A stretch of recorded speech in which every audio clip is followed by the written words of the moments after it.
Ancora un buongiorno a tutti voi da Telefriuli, bentrovati all'appuntamento con A Voi la Linea. Si è chiusa questa mattina al Palamostre l'edizione del progetto Sapremo, rivolta agli studenti delle scuole superiori della provincia di Udine, per sensibilizzarli sui temi della legalità, sulla necessità di adottare stili di vita sani. Sono stati premiati i lavori multimediali degli studenti, a vincere è stata una classe seconda del Bertoni. Vicepresidente Riccardi, evento conclusivo del progetto Sapremo, l'abbiamo vista particolarmente emozionata per i lavori proposti dai ragazzi. Beh, poi i ragazzi quando si consente loro di esprimere il loro pensiero, poi alla fine vengono delle cose che sono fuori, delle cose impensabili. Alla fine questo è un progetto che parte per contrastare l'abuso delle sostanze stupefacenti, alla fine in realtà è stato un grande master relativamente al tema delle dipendenze. Io penso che il tema delle dipendenze sia il grande tema di attualità che noi in questo momento abbiamo, la malattia mentale che non è interpretabile come quella che immagina ancora qualcuno. Sicuramente ci sono le fasi acute che sono conosciute, ma ci sono tanti altri fenomeni che poi scatenano dipendenze, solitudine, ansie, tutti i fenomeni che oggi vediamo e che sono stati secondo me implementati anche purtroppo dalla pandemia, la compressione della libertà, dell'espressione. Ecco. Io penso che i ragazzi oggi ci abbiano dato una lezione importante, quindi voglio ringraziare tutti coloro che si sono messi a disposizione su questo, Danieli, Confindustria, il Comune, la Prefettura, la Questura, il sistema scolastico, perché oggi abbiamo tirato fuori il bello e la ricchezza che le nuove generazioni hanno. Su questo dobbiamo anche interrogarci, perché io penso che la nostra società sia stata un po' troppo destrutturata. E quindi sentire da loro l'ansia e l'abbraccio e alla fine i riferimenti alla maestra e alla madre, questo determina secondo me la riscrittura di un grande patto sociale dove se noi chiediamo responsabilità a loro, come è giusto che la chiediamo, anche loro chiedono responsabilità a noi e quindi il patto sociale riguarda regole da rispettare che non sono semplici per le nuove generazioni, però sono doverose se vogliamo cercare condizioni di vita migliore, in particolare in un momento dove fragilità emergono con grande purtroppo violenza e alla fine perché semplificandolo, anche se non è una semplificazione, io ricordo quando è partito questo progetto, quella ragazza morta di overdose in un bagno di una stazione ferroviaria. Io credo che questa sia stata forse una delle più brutte pagine che abbiamo visto in questa terra. Ecco, dobbiamo lavorare perché queste cose non si ripetano. Sono state testimonianze toccanti quelle che ci hanno trasmesso oggi gli studenti che hanno partecipato al progetto Sapremo, un progetto che vede la Questura in prima linea.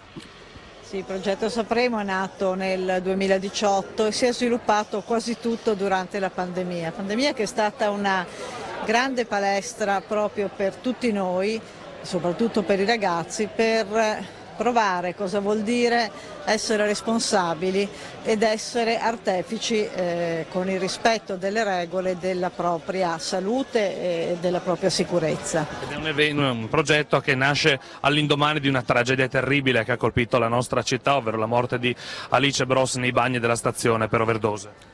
Sì, dopo quell'episodio veramente terribile le istituzioni si sono molto impegnate, ognuna per la sua parte di competenza per rispondere a questa grave tragedia. E questo progetto però è nato non solo per rendere consapevoli i ragazzi dei rischi che riguardano le assunzioni di droghe, di alcol, ma per renderli consapevoli di tutti i rischi che non solo loro ma tutta la collettività deve affrontare tutti i giorni, perché ogni persona consapevole dei rischi è più forte e può proteggersi in misura migliore. Vicepresidente, l'abbiamo vista particolarmente colpita dalle testimonianze dei ragazzi, testimonianze video, la parte finale del progetto Sapremo con la nomina del vincitore. Sì, questo è partito come un evento che aveva la necessità di intervenire per cercare di tamponare una situazione che era sfuggita di mano, è diventato invece un qualcosa che fa parte della nostra comunità. Ritengo che sia fondamentale far vedere ai nostri ragazzi che abbiamo delle debolezze, che abbiamo avuto dei problemi, che abbiamo avuto paura, e spiegargli che il pensiero di fare qualcosa di difficile crea molta più ansia e molta più preoccupazione dello sforzo necessario a farlo, e quindi ritengo fondamentale fare qualche esempio, far vedere che veramente siamo tutte persone normali, e se non provi ansia e se non hai paura per il futuro, sei tu che non sei una persona normale. Ecco, una delle paure che hanno testimoniato i ragazzi è proprio la paura del futuro, la paura del lavoro che verrà.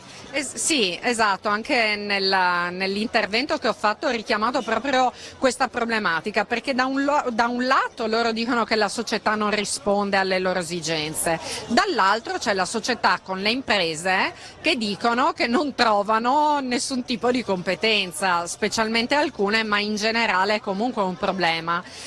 Quindi qua c'è un problema di comunicazione, ritengo, e una mancata assunzione di responsabilità da parte di parecchi, che sono le imprese che non comunicano sufficientemente, che non fanno capire davvero di cosa hanno bisogno, che non creano il sogno.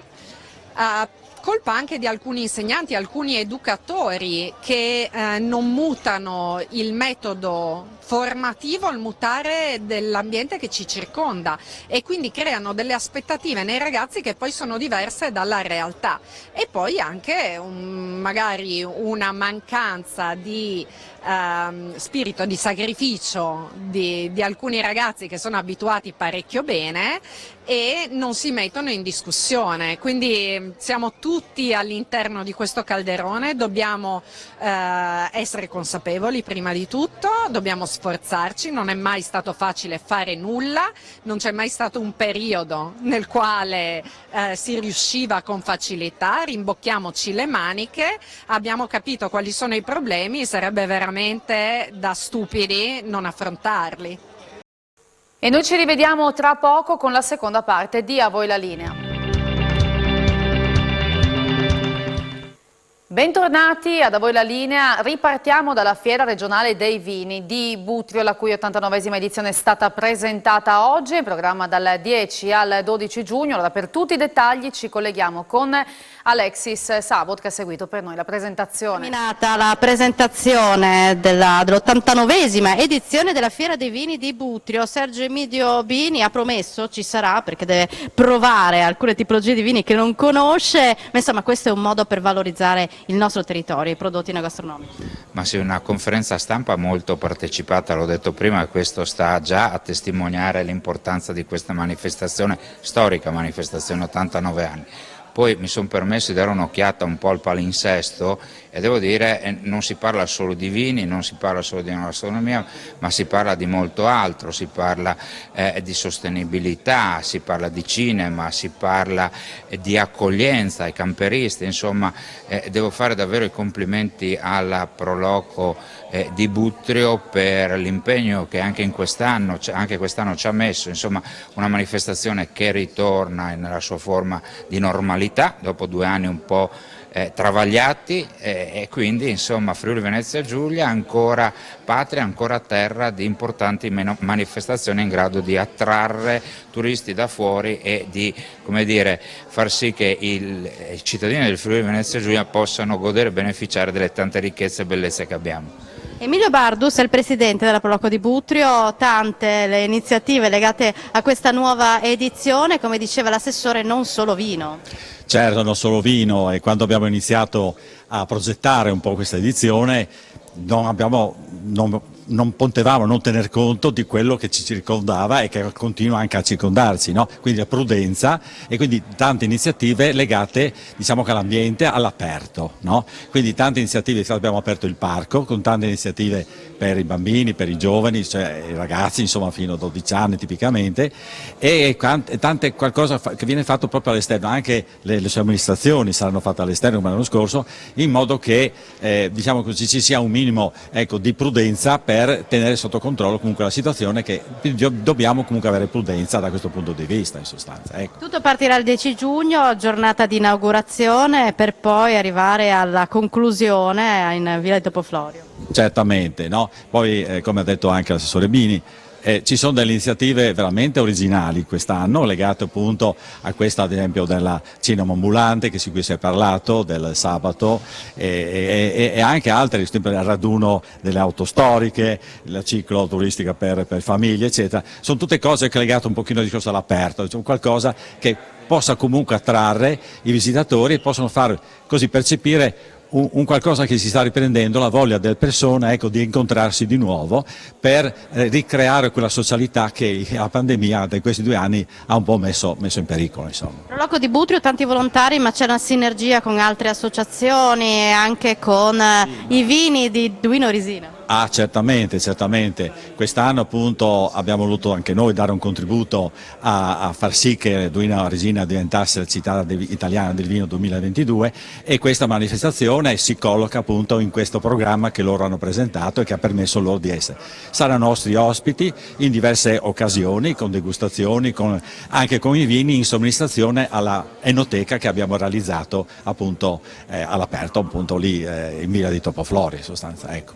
Da non perdere l'appuntamento dal 10, ricordiamo. È l'invito appunto che rivolgo a tutti, ecco, venite, perché troverete diverse cose, dalla culturale al divertimento, alle musiche, perché abbiamo parlato di musiche, ma ci saranno musiche serali di diversi stili, con diverse modalità, dagli anni 70 al sax, alle cose un pochino anche divertenti soltanto. Quindi è una cosa un po' varia che abbiamo voluto creare proprio per dare questo messaggio anche di variabilità, ecco, di un vasto ampio gamma di proposte. Ecco. Grazie alla Proloco di Butrio, il suo presidente Emilio Bardus, restituisco la linea allo studio.